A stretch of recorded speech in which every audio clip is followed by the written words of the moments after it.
Here's Papa. Hello, 45 Alpha Charlie Papa channel, and today we are going to take a look at the Smith and Wesson 6904 that you have sitting in front of us here. Now, this video is going to be a history of this family of pistols from Smith and Wesson. Then we're going to go out and shoot this one, and we're going to review it. But here we go. This is one of those gun show deals that I talk about on the show, on the channel fairly often. You can find deals at gun shows, but you have to keep your options open. You can't be in a narrow box because you're probably not going to find exactly what you're looking for, but you can find some really good gems. Walked into the gun show, and I saw the Smith and Wesson sitting on the table, and he was asking $250 for it. Now, I thought $250 is a great buy on an all-metal Smith and Wesson, but I didn't know enough about them. I hadn't really seen any over the last few years available for sale. And if I have, I didn't realize what they were or just kind of passed over them. So at $250, that really piqued my interest, but I had to walk away. My whole knowledge of these pistols at that particular point was I knew 3 co-workers that had them. One co-worker had a double action only model he hated, got rid of. Another co-worker bought his back in the late 80s, early 90s. He still shoots it to this day, and it's one of his favorite pistols. And the third co-worker was an ex-police officer and sheriff, and he's not a gun guy, and the only reason he's got one of these is because it was his duty gun, and he's kept it all these years. So that was the extent of my knowledge of early Smith & Wesson auto-loading pistols. So I was able to kind of walk away from the show for a minute, do some quick research. Now, if you were looking for this gun, these are available in the stainless steel version, the 6906, through AIM surplus at the time of this video for $349.95. And that's a really good buy, but this one was $250 on a dealer's table, so a great buy. And I snapped it up as soon as I found kind of what they were going for and a little bit of the reviews on them. Not only did I get the gun and the magazines for $250, but he had a pre-ban extended magazine for this for $25. So I grabbed that too at the same time. Anyway, these have a very long history, but you don't see a whole lot of them. Currently, Century has brought in some from a U.S. department, and they've got several different models available. The 6906 probably be the most prominent one. But prior to that, I wasn't seeing a whole lot of these on shelves, so that's one of the reasons I didn't know a whole lot about them. But they go back to 1954. You can trace the lineage of this back to that far. In 1954, the Army was holding some trials, pistol trials, looking to replace the 1911 at the time. At that time, the 1911 was 40-year-old technology, and they were looking for something a little bit more modern for the troops. And what they really liked was the Walther P38. This was the prototype that they were kind of looking for when they were doing the trials. This is what they liked, that double single action trigger. They liked the hammer fire. They really liked this pistol and how the Germans used it in World War II. So as we all know, the Army tried this, but they didn't adopt it. And there's a couple obvious reasons why. After World War I and World War II, we had arsenals full of 1911s. There really wasn't a need to change pistols. There was just kind of a want to look at other things and see if there was something else available updated. The other thing to look at is that why would you want to trade a 7-round 1911 and 45 ACP for an 8-round 9mm? If I'm going to war, I know which one I'm taking with them. That just wasn't much of a force multiplier, and 9mm back in that day was not as consistent manufacture-wise as it is today. So in 1955, Smith & Wesson introduced the Model 39 to the shooting public. It was a single stack. It was the first American-made double single-action 9mm pistol introduced to the shooting public, and it sold fairly well. Go down the road a few years, and in 1967, the Illinois State Police adopted the Model 39 as their service pistol over the revolver that they had been carrying, and that was one of those first dominoes to fall for police departments to switch from a revolver to a semi-auto. It took a while for that change to happen, but that was one of those first instances, and that was a big department. A lot of eyes were on that. That was a pretty big deal back at that time. Now, to get an idea price-wise what these were running around that time in the catalog, let's take a look at this catalog I've got. All right, just to give you an idea price-wise of where these fell in the catalog, I've got a Marksworth Sporting Goods catalog here from 1969-1970. And let's open it up here to the Smith and Wesson section. You even got a order form here. Maybe I can order some of these pistols at these prices. Yeah, that would be awesome, wouldn't it? All right, we've got the Model 39 here. And at the time, in blue it was $100. In nickel was $108.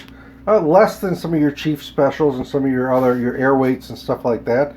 Although your Combat Magnums, your Model 19s, were coming at $132, so less than a Combat Magnum, you know, 57 Special or 38, but more than, say, your Chief Specials and some of your Bodyguard stuff. Another interesting model that you find in here is the 38 Master, the Model 52. Now, this is the Model 39, but it is chambered in 38 Smith and Wesson wad cutter only. It was a 5-round 38 Special wad cutter semi-automatic firearm. That's kind of cool. Be fun to find one of those and shoot it. But just give you an idea, you know, at the time, price-wise, where these were falling in the catalog. Well, as you can see, the Model 39 was a little cheaper than the Model 19 that the police officers had been using. And knowing Illinois and Illinois politics and procurement, if they can get something cheaper, I'm sure somebody's pockets got lined on the back end of that deal. But anyway, it was very well received. In fact, right around that time, the Navy came calling to Smith & Wesson wanting a double-stack version of the Model 39, and they wanted it to use Browning high-power magazines. They built 12 of those pistols. Those went out for trials. The Navy actually sent them over to Vietnam for field trials. Although they were not adopted, in 1971, the Model 52 became available to the American public, and that was a 14 plus 1 round double stack 9mm. And, you know, they kept improving the design. Eventually, they came up with a 15 round double stack, and they had 20 round double stack magazines available for the Model 59. And they were well received pistols. A lot of officers would use them if they had that opportunity, but so many officers were still stuck on the revolver. Many of those officers were carrying .357. They were looking for that firepower, that one-stop shot over multiple rounds. But it was slowly changing.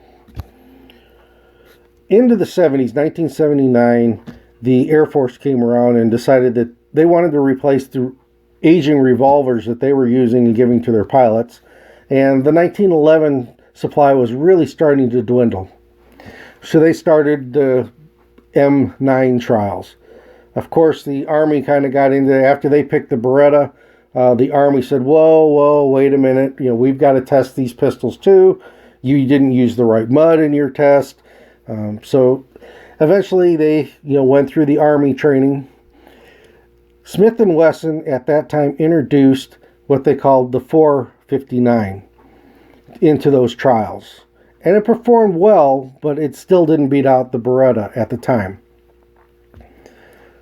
So the Beretta won the M9 trials with the Army, and that's kind of when the dam broke for seeing police departments really making that switch from a revolver over to a semi-automatic pistol. So it benefited Smith and Wesson to have this available, and they sold quite a few of these. As police departments were switching over to semi-auto pistols, these were the girl with the curl. I mean, the Smith and Wessons were very popular with police forces.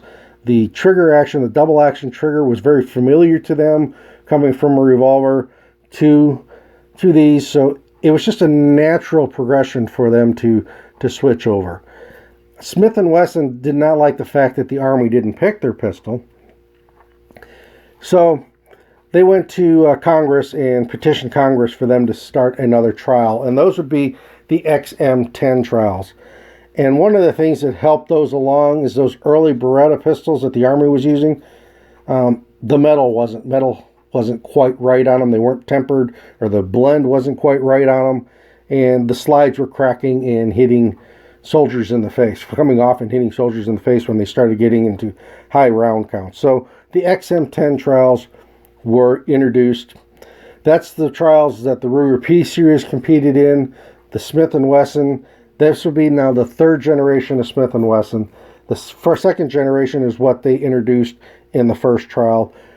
They did some more modifications and introduced the third generation, which would become the 5900 series. That second generations of pistols only lasted from 84 to 88. And 88 is when those XM10 trials were conducted and finalized. And again, the Beretta won those trials. Beretta fixed their issue really quick. So Smith & Wesson was still relegated to selling these to U.S. departments or police officers, to the public. And they sold very well. And in 88 is when the 5900 series came out, and that would have been the third generation of these pistols. They were also working on the 40 Smith & Wesson cartridge at that time. These were coming in 10 millimeter and 45s and 9 millimeter. Eventually 40 Smith & Wesson. Now you come around to the 1990s, and the 90s weren't very kind to Smith & Wesson. They had an ownership change that really improved the quality of the pistols coming out of the factory, but marketing, they just weren't foreseeing the future as to what was coming to them. Especially, in 1990, they introduced this new 40 Smith & Wesson cartridge that the FBI was looking for. And so you introduce this new cartridge, and your rival Glock is the first one to have a gun on the shelves, chambered in 40 Smith & Wesson. That was a little bit of embarrassment for Smith & Wesson to not have a gun on the shelf for the new FBI standard ammunition that they were looking for. You also had the Gun Control Act that came through in the 90s, and Glock was really starting to get a good share of the market. It wasn't that Glocks were better than these guns. I would put this up against the Glock any day. Glocks were cheaper.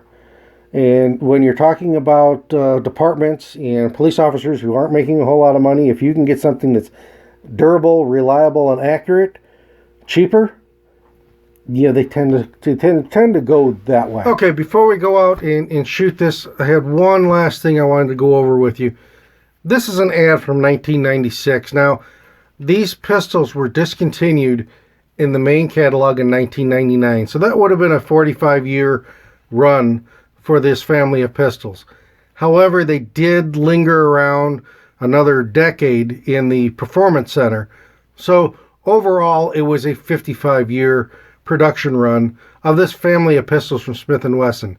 And in 1996, if you wanted to get one of these pistols, list price on the 6904 that we have here, it would have been $614. The 6906 that they're selling at Ames Surplus, list price would have been $677. So that gives you an idea of pricing back in the 90s. Let's take a quick look at the competition of the time, and that would be the Glock.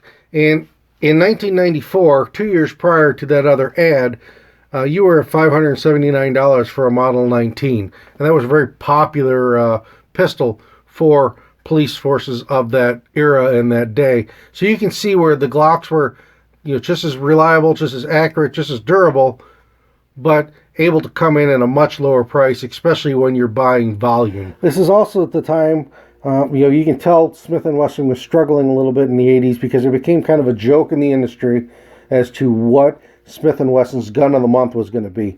They were taking this design, this is the compact version, and they were offering it in several different configurations. When you get to third generation guns, the models available are just astounding. There are dozens of different models. If you wanted to start collecting, You know, the first generation, they're pretty simple. They're 39 or 59.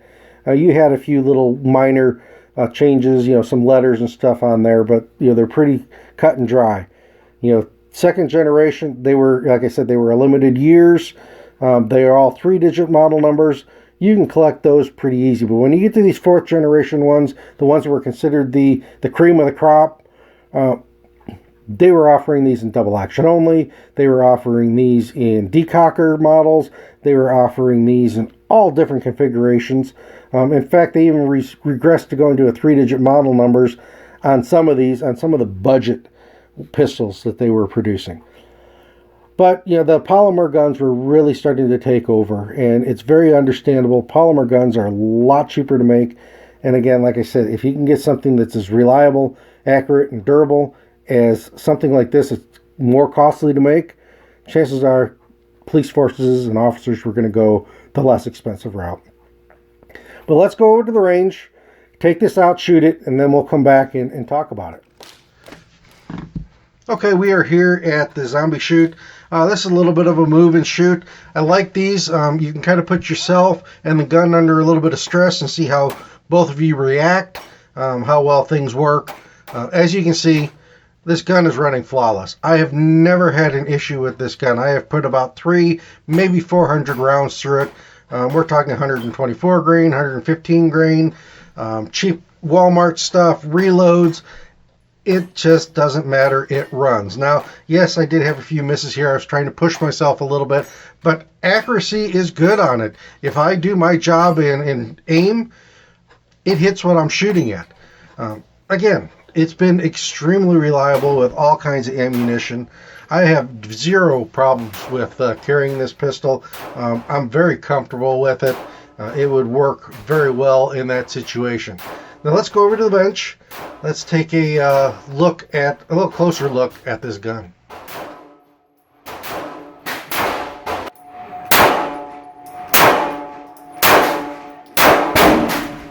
Okay, we are back from the range, and what a joy to shoot. It is a nice little handgun. For the $250 I paid for it, it's well worth it. Even the $350 that they're selling them at AIM Surplus, well worth it. Now, what we're seeing right now come into the country are, they've got the CAI Georgia. They are imported guns. Now, according to AIM Surplus website, that the ones that they have, even though they say the CAI on it, are from a U.S. department of some sort. They don't tell us which one. I don't know if these were, guns that were overseas and embassies, or different FBI departments or whatever. But these have been imported back in. Now, I know Canada used these pistols, and I know that Israel used these pistols. They were big fans of them. So I'm not sure where the origins of this, but I have seen quite a few of these at the last couple shows. Not the blued one. I haven't seen any like this. I've seen the stainless steel, the full-size stainless steel models available. And currently, if you go to Century's website, they've got quite a few of these too. So I think they brought a whole bunch in from some U.S. department that traded them in. Now you can see we are empty here. Chamber's empty. I'm going to put in a snap cap here. So it's an inert round. It's a snap cap. It's made for dry firing these pistols. Good looking little gun. I like the mono grip on here. However, I am going to change it over to a Hogue to see if I like that any better. You can see we've got a bobbed hammer here. You drop the hammer, it is nice and clean. If this gun looks a little familiar from those guys in the 70s, when Smith and Wesson came out with this compact version, they basically ripped off the design of AMP and Duval. Those were these gunsmiths back in the 70s. They were taking Model 39s and cutting them down short. FBI was using them. Undercover was using them. They were pretty expensive. I mean, you're buying a $400 or $500 Model 39, then sending it off to a gunsmith to have another $500-600 worth of work done to it. But Smith and Wesson saw that and knew they were a good thing. So when they came out with these compact versions, they basically took all the cues from those pistols. This is a later model, so it's a late 90s model. It does have the rounded trigger guard on here. They do have some that have more of a squared off trigger guard. You do have some knurling on the front strap here, so if you're one of those that uses your finger, put your finger up here, you've got a little bit of grip there to grip it. Feels really, really nice in the hand. The trigger on this is really nice. Now, the double action is a little gritty. It could use an action job, but it's gritty yet smooth, if that kind of makes any sense. It's almost like running your finger over 220 grit sandpaper. It's not really going to slow your finger down, but you're going to feel some drag. So there's just a little bit of drag in there. It could use an action job, and it's long, very, very Smith and Wesson revolver like. And then when you hit the wall, it's just a nice clean break. The single action, really short, really crisp. The resets for a early, gun, 80s, 90s, 1950s design, short, crisp. It is a really, really nice trigger. I wish some of the modern day stuff had triggers as nice as this gun does. We're going to give it here a little bit of an action job, smooth out that double action a little bit. But beyond that, the single action and the wall and everything, it's just wonderful. Now, you do have a decocker here up on the slide. So if you wanted to decock the pistol, that decocks the pistol and also puts the pistol in safe. Now, for some people, they don't like that slide-mounted safety. It is a little bit of a call to arms or manual of arms to flip that off. You're probably, if you have it on while you're carrying it in a holster, it's probably something you're going to flip off with your thumb as you're grabbing the gun instead of doing it on your way up instead of that sweeping motion of the thumb. It is a little bit different. It's not bad, but it's kind of in a awkward spot as to what we normally see. Magazine release is where we normally see them on American guns. Right here, it is not ambidextrous, so if magazine release is on this side only, it cannot be switched over. The milling on the frame underneath here is different than the other side, but you are ambidextrous on your safety. Now, this has 12 round magazines in it. The other thing with all of the models of these pistols is they've got a magazine safety. The trigger is rendered inoperable when the magazine is out of it. Let's go ahead and cock it. There we go. Even if I drop the safety and the hammers back, it is inoperable until that magazine is. Now, can that magazine safety be defeated? It can. You need to drift this front sight off. There are videos out there on the web to show you which plunger you need to remove. So you can defeat the magazine safety if you want to. I haven't done that yet on this one. I haven't decided whether I'm going to do it or not. But that is something with these series of pistols. They do have the magazine safety, and that was from their conception in 1954. Now, to take the magazine apart, we'll go ahead and drop the mag. Eject the snap cap. You can see there, it's just a snap cap. It's not a real round. You're going to want to push this in here. You got to kind of pull the slide back until your release is into that slot. I usually have to use some kind of a bullet or tool or something to push on this. It's snapped in there pretty darn good. There we go. Once you get that loose, it just pulls out like a lot of the pistols of that time, and it comes apart. You can see the rails. It's got a steel guide rod, spring, You can see kind of this camming action, that Browning high power type of an action. You got your locking lug here, your groove in the slide. So these weren't necessarily cheap to make. It took a little bit more machining than, say, your modern pistols do. If they were making these today, I'm sure this would probably be a good, $800-900 gun. Okay. Put it back together and get everything lined up here. You slide the slide back on. Now this is where things get a little funky. You've got to manually push down all these little levers here to get the slide.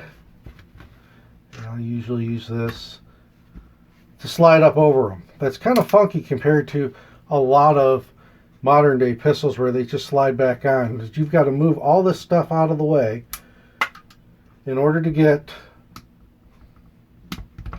the slide to slide back on. Once it's on, bring it back, line up your notch here, put your pin through. Come on. There we go. And you're back in business. Now, there are a few things on this pistol that I can get around this safety. It's something that you can use it as a decocker, take it off safe. You've got that long double action. Put it in your holster, not have to worry about the safety on it. The one thing that I was a little disappointed about is that this magazine release is only available on that side and cannot be switched over. I typically like to switch my magazine releases over so I can use my middle finger, so I'm not having to reach, roll my hand and reach over to drop the magazine. Let's go ahead and put the snap cap back in there. Oh, it's such a pleasure to shoot. That's one of the drawbacks on this. It's aluminum frame, metal slide, so it's not very heavy. You can get some metal third generations out there that I've handled at the gun show that weigh, they feel like you're picking up a brick. They are extremely heavy because they're an all steel gun instead of the aluminum and steel slide. Got the little pinky wrist here. These are a 12 round capacity. However, the 5900 series magazines, the 59 series, all those magazines will fit in this gun. They'll just stick out a little bit if you get like the 15 rounders and stuff. And then I've got that fun stick, and the fun stick runs flawless through this. I have had no issues with that big, long, extended magazine on this. But I just thought I'd bring out the model 6904, kind of give it a history and review. This is 45 Alpha Charlie Papa Channel, and I am out.